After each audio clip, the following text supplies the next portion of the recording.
Hello, everyone. So I just finished up the first part of the financial system episode, and it was funny because I initially declared myself an anti-capitalist in that episode, and I was all self-conscious about it because it's like, well, I'm not really an anti-capitalist. Like, that's not really what it's like.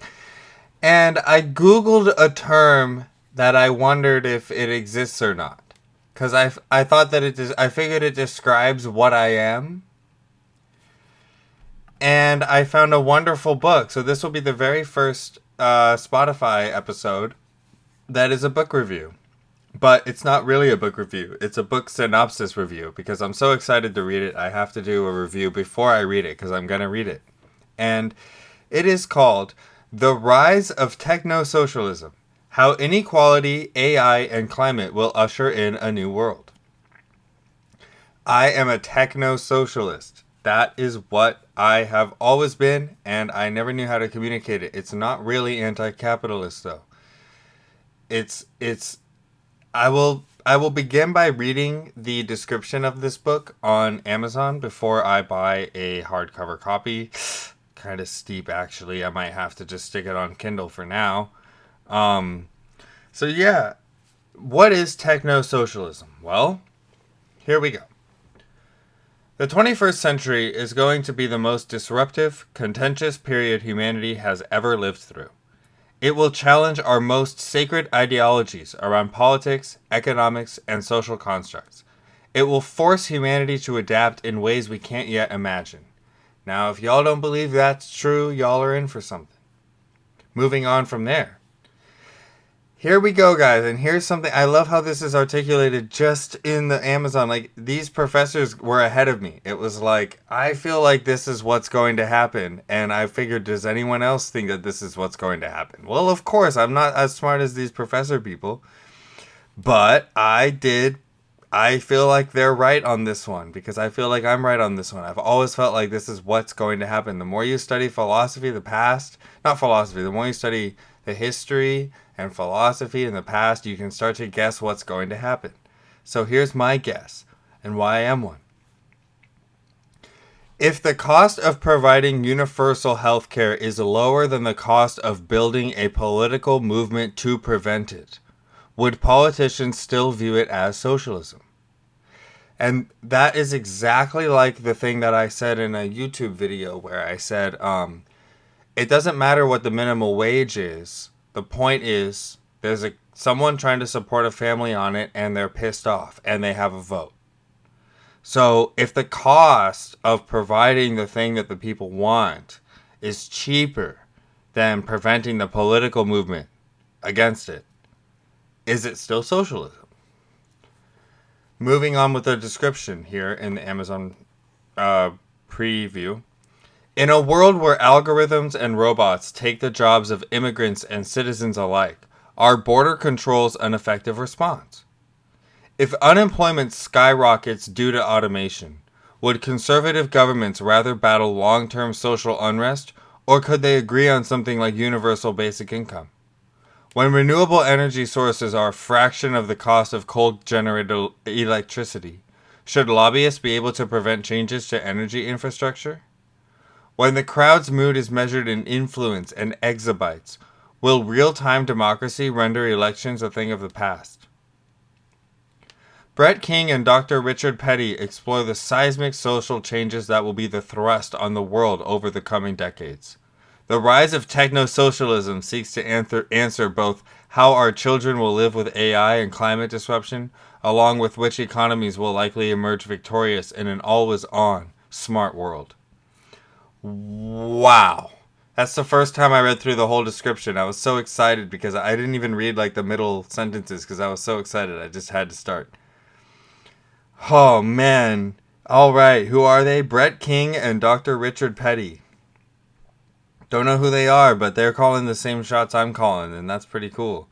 Probably not the first shot to be called either, but this seems like it's a pretty well done take on what's going to happen because things stop making sense once technology reaches a certain threshold. The entire point of capitalism was to eliminate poverty. Once technology achieves that, you can start to redefine terms.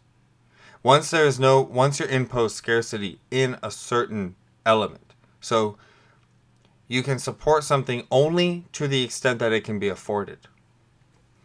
And whether or not it can be afforded is a metric that's dependent on technology and technological advancement. So the metric of what can be afforded, the metric of the affordable quality of life constantly changes. And yet, the quality of life does not constantly change because of political forces. That simply will change. It will have to. It will have to, because the systems that we have are dependent on indefinite and infinite growth, and that is not going to be sustainable for very much longer, just indefinite growth. So it can be, you can have indefinite growth still in the financial realm, and I'll talk about that more. But for the most part, I hope I'm recording. Am I recording? Oh yeah, I'm recording. Okay, good. Yeah. For a second I thought, because I minimized QuickTime, and I forgot that I thought I was recording a podcast episode, so I stopped looking at the camera. And this is recording a podcast episode, but I'm doing it as a YouTube video first. And yeah, so it's really important to kind of just keep in touch with what people who think about this stuff all the time are writing, and it's hard to because there's so much content. Like, how are you supposed to find this, The Rise of Technosocialism by two guys? You can't. There's no way.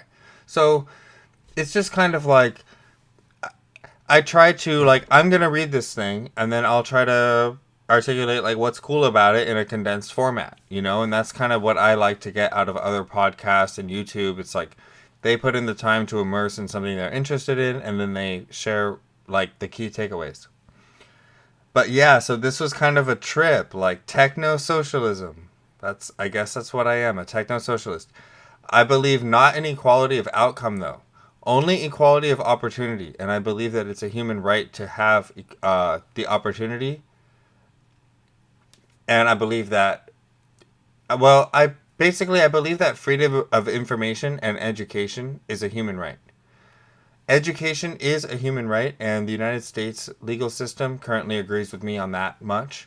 So they agree that education is a human right, and I believe that in the era of information, that makes freedom of information also a human right, which in turn makes access to technology a human right, because education is a human right. It's an extension of that.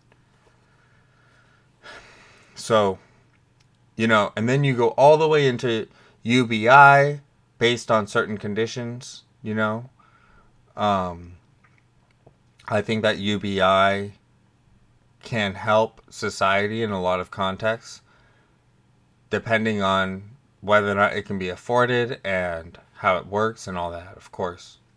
Math is math, but math is not the same math that you think it is in regards to money, especially.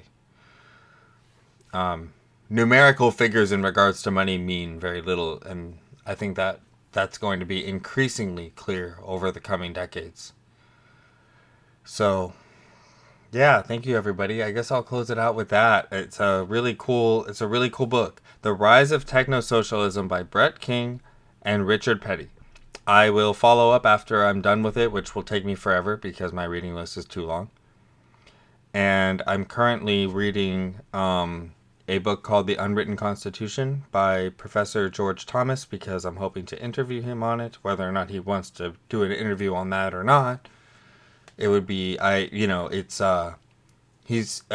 was my mentor and professor in college. So I have always I haven't kept up with anything that he has done in the past while since I graduated. So I just know that he thinks about the same stuff I do, so I just know that it's going to be good, and so I'm reading that right now. So I have to finish The Unwritten Constitution, and then after that I will read this. But I also write science fiction. So how much can you... That's why I'm not reading fiction. It's hard to read fiction when you're writing fiction, and it's hard to read nonfiction when you're writing nonfiction for me. But I feel like if I'm writing fiction, I can read nonfiction, and vice versa. So yeah, cool, everybody. Thank you. I hope that I wanted to say first of all the main worry with a podcast. You don't want to make it all about you, and I don't want this podcast to be about me. It is at first because I'm in the process of convincing everybody to get interviews and growing. But this podcast will mainly be interviews. Not mainly be interviews, but it'll mainly be about other people and other people's perspectives. My YouTube channel is more for me specifically. But this technosocialism is about the future in society, So, cool. Thank you.